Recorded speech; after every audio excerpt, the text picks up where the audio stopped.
Hi, my name is Joe Coco from Serenity One Source. And have you ever wanted to put in a dryer vent in your house? It does require a little bit of skill, but it's pretty easy to put in. Let me show you some of the parts that you'll need.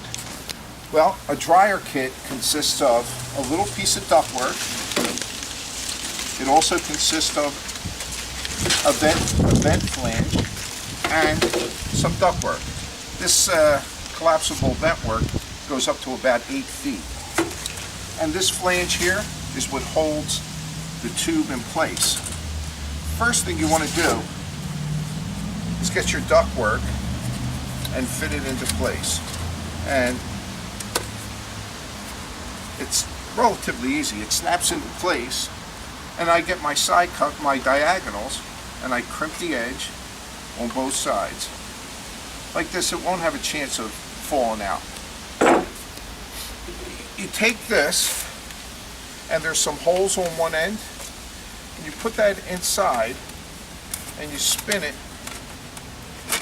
until it kind of locks into place, and you'll see right where the locking portion of that is, which is here. So we have the ductwork ready, we have the flange, and we have this. Now we need to do is cut the hole. And to cut the hole, you're going to need some kind of marking pen. You're going to need a drill, and I'm using a Sawzall today, but a jigsaw would probably work just as good, if not better. And I chose 2 blades. One's a fine blade, and that fine blade is what I'm going to cut the siding with, and one that's a little more rougher because the house is a wood. It's wood behind the siding.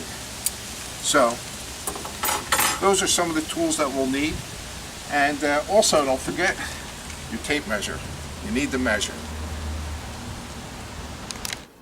Okay. Here are the washer and dryer, and the reason why we're putting the ductwork in today is because they have an indoor dryer vent, and with an indoor dryer vent you get steam, you get a lot of hot air, and it just fills up the house with a lot of excess moisture and stuff. So what you want to do is get rid of that. And what we're looking to do is behind here you can see this small little utility space, and if you look at the wall, the corner of the wall, we know we have to stay out at least 2.5 inches from the edge because there's a stud there. So we'll measure out where we want to be, and we'll go outside and we'll try to find the spot. Okay, you can see we have about 8 inches of space, and we want to stay away from this wall about 1.5 inches. So I'm going to call it 2 inches. And the ductwork is 4 inches. So we can be between 2 and 6 inches from the edge of this wall. And you want to stay below the washer and dryer. And we'll bring that up to about 30 inches. So we measured the wall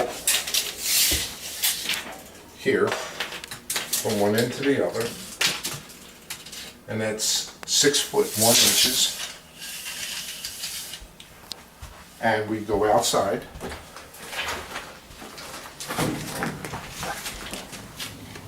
and we measure this, which is another 8 inches. So 6 foot 9.5 inches from the wall. Okay, we came outside, and now we're going to do our measurement. So we were at 8.5 inches.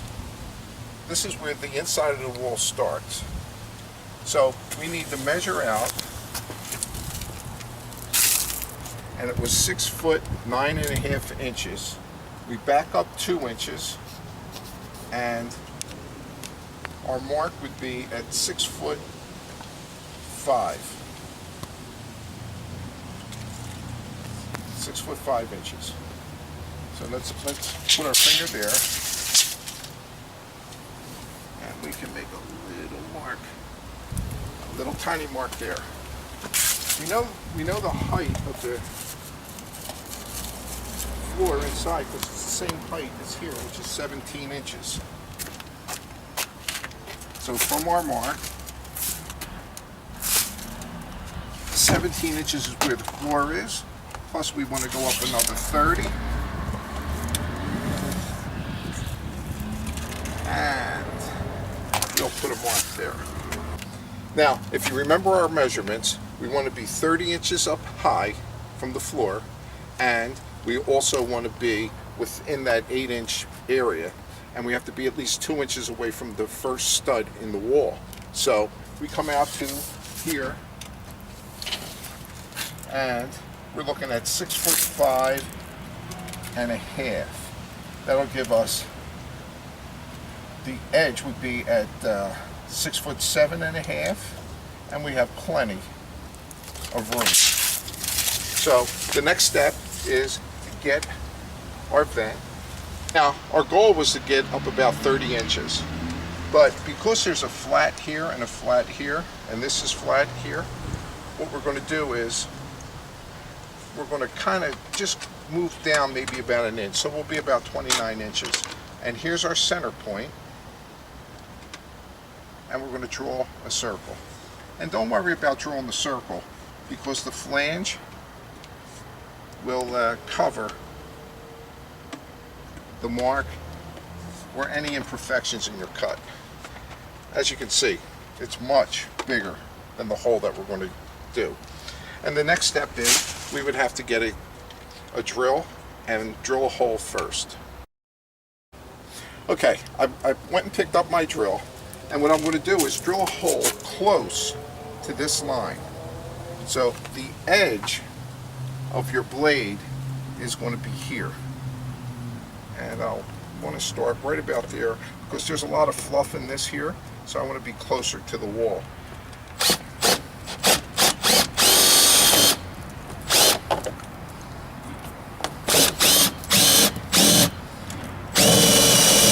decided not to use the Sawzall to cut this. So the Sawzall blade was pretty long. So, and this is just plastic. So I'm going to cut that with my utility knife.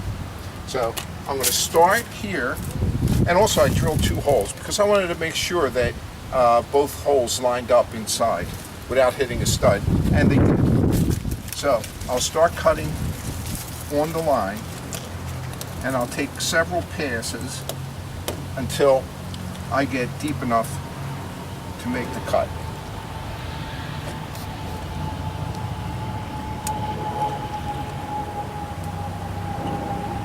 Even though the hole wasn't perfectly round, but it was a little bit larger than the duct itself, so we can just pass this duct in and out relatively smoothly.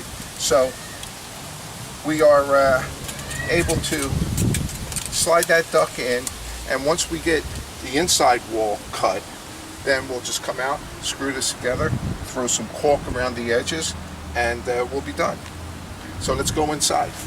We came inside, and this installation is going to be a little bit harder than most because when this addition was built onto the house, they have a plywood inside and a plywood outside with a veneer of sheetrock on the walls. So all these walls are double plywooded, outside, inside, and then sheetrock. So the first thing we have to do is move the washer and dryer out, shut off the water here, and then we have to disconnect the hoses. And the reason why I want to disconnect the hoses is because I'm going to be working in this small space. So pull out the drain, and you can see the drain is tie wrapped to the hose. And I got my pliers, and let's see.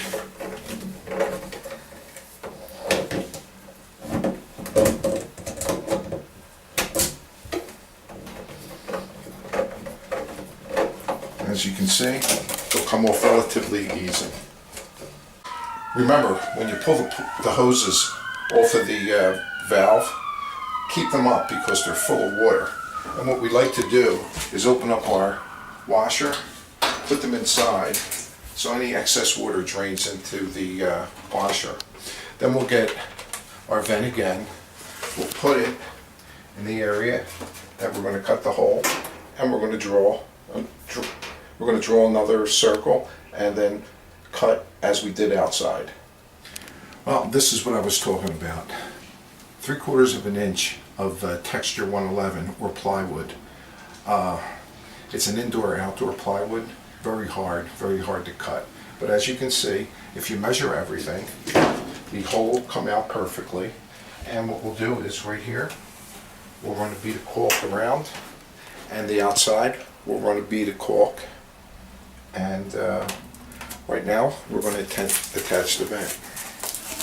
Attaching the vent's very easy. Just fold this out.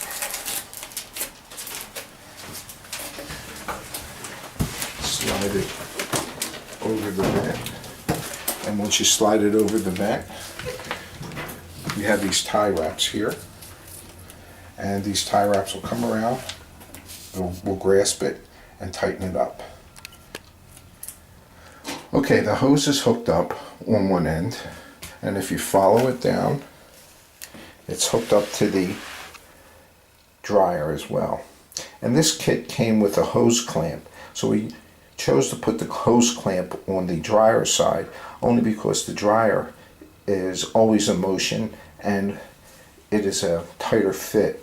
The hose clamp, it'll keep it pretty much secure. And if you ever push your washer and dryer out, that hose clamp will keep that attached. So we're going to clean up our mess. As you can see, there's quite a big mess here. We'll clean up our mess, we'll get the caulk, and we'll call this job done. I'm back to finish the job, and I was kind of disappointed. I bought the vent kit, and inside there were no screws. So what I did was I went to the home store and I bought 4 stainless steel number 8 sheet metal type screws, and they'll screw into wood relatively well. It also has an oval top, so any water will just roll right off of it. We'll put the screws in each one of the holes, but first we want to see if our siding is level. And our siding is level, and we want to make sure that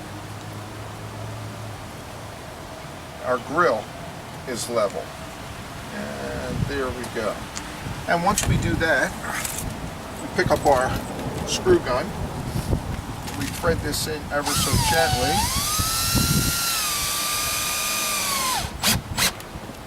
Remember, I said there was a plywood board on the outside. It was texture 111, and that texture 111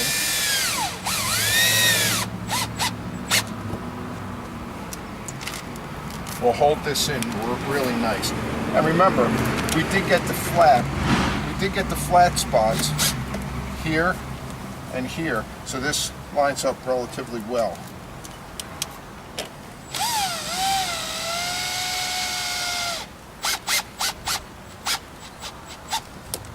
And the 4th screw.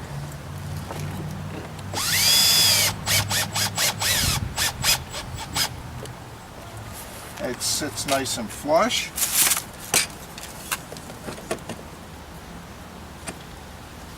It's nice and level. And then we're going to caulk around it. And the best thing about caulking is that with a little wet rag, that little wet rag will clean up any mess. If you clean it up relatively well. This is a silicone-based caulk, and it's good for indoors and outdoors. And in here, we don't want bees to get in here and make a little nest. So we're going to caulk those sides, and there we'll have to put a lot more caulk.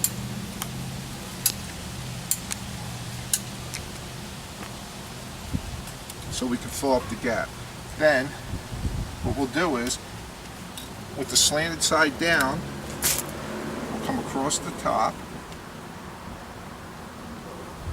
go around the edge,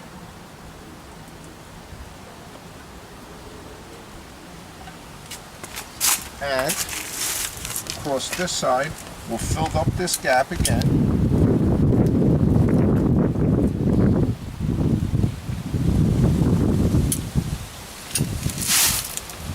And we'll do underneath.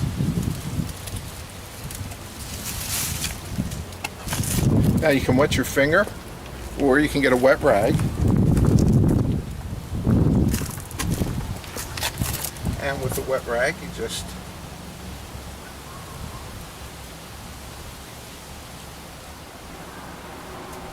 make it nice and smooth. Pick up any excess. And you can see, it really does a nice job.